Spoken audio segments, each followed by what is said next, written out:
आखिर पेट्रोल और डीजल के दाम 4 साल की स्थिरता के बाद अचानक क्यों बढ़ा दिए गए? क्या है इसके पीछे का पूरा सच? चलिए आज की इस वीडियो में इसे पूरा डिकोड करते हैं। दोस्तों, भारत में ईंधन की कीमतों में 4 साल बाद बड़ा उछाल आया है। पेट्रोल और डीजल के दाम सीधे 3 रुपए प्रति लीटर बढ़ा दिए गए हैं, जो कि अप्रैल 2022 के बाद से पहली सबसे बड़ी बढ़ोतरी है। कीमतें बढ़ने का मुख्य कारण है वेस्ट एशिया का गंभीर संकट, जिसने ग्लोबल क्रूड प्राइसेस को आसमान पर पहुंचा दिया।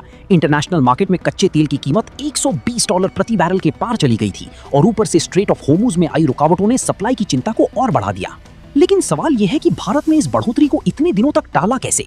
दरअसल सरकारी तेल कंपनियों ने लगातार 11 हफ्तों तक कीमतों को स्थिर रखा। ग्राहकों को महंगे तेल के झटके से बचाने के लिए कंपनियों ने खुद इस बढ़ती लागत के नुकसान को झेला, लेकिन समय के साथ ये भारी नुकसान वित्तीय रूप से असहनीय यानी अनसस्टेनेबल हो गया।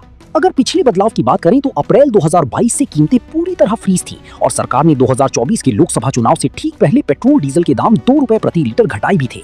पर क्या इस संकट को आने से रोका जा सकता था?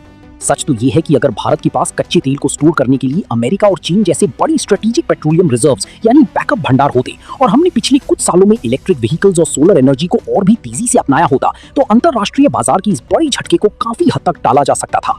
इसी पूरे मामले पर केंद्रीय मंत्री हरदीप सिंह पुरी ने संकेत दिया है कि सरकार को मजबूरी में ईंधन की कीमतों को रिवाइज करना पड़ सकता है।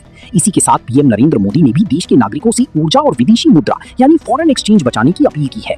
आपको बता दें कि आईओसी, बीपीसीएल और एचपीसीएल जैसी तेल कंपनियों ने अप्रैल 2022 में डेली प्राइसेस को रिवाइज करना बंद कर दिया था। ये बड़ा फैसला रूस यूक्रेन युद्ध के बाद तेल की कीमतों में आई भारी तेजी की वजह से लिया गया था, जिसके चलते वित्त वर्ष 2022-23 के दौरान इन तीन कंपनियों को भारी घाटा उठाना पड़ा था। निष्कर्ष साफ है, ग्लोबल वॉर और इंटरनेशनल प्राइसेस के बढ़ते दबाव की वजह से ये कदम उठाना कंपनियों की मजबूरी बन गया था। क्या आपको लगता है कि आने वाले समय में पेट्रोल के दाम फिर से कम होंगे? अपनी राय कमेंट बॉक्स में जरूर बताएं और ऐसे ही गहरी और सटीक फैक्ट्स के लिए अभी सब्सक्राइब करें फैक्ट्स विद इजाज को।